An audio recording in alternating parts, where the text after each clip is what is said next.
When it comes to preparing a sermon, there is a stage of sermon preparation that is so important, and really it can be the difference between a diligent preacher and a lazy preacher, and that is what could be called the editing stage. We might have done a lot of work in preparing the sermon. We've read the passage, we've done some word studies, we've formatted it, we've got our outline, we know the main dominant idea in the passage, and we've prepared it, and we're reasonably happy with it.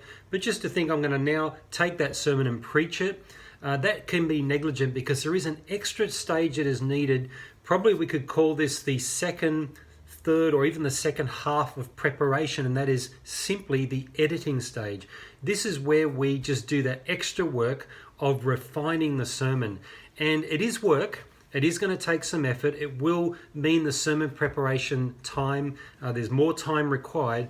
But I tell you, it is worth doing. And there are benefits for us in our preaching, and there are benefits for the audience in their understanding. So I just really want to recommend this really important discipline of going the extra mile and editing our sermon. And just a couple of advantages. One advantage of editing the sermon is it really gets it into our head. Not just getting the sermon into our head, but getting the text into our head.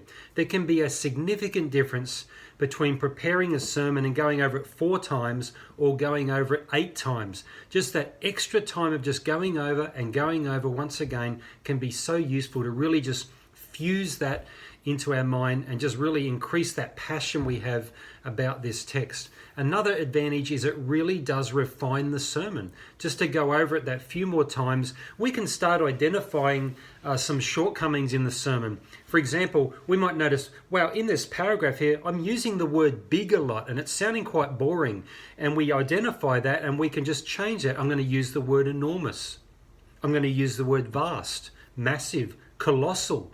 And we start to think through what's a more creative way to make the same point but using different words. This is where a thesaurus can be so useful. I really like to use the Power Thesaurus available online, and it's just so useful just in expanding our vocabulary.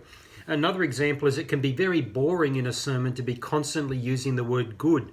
Oh, this is a good verse and this is a good example. That can be quite dry. It can be even lazy just to keep using a plain old word like good. And it's useful to have other words in our artillery like excellent and beneficial and useful and virtuous. So again, it's that extra work of editing where we start to pick up some deficiencies in the sermon. And another advantage of editing is we get a feel for what is less necessary.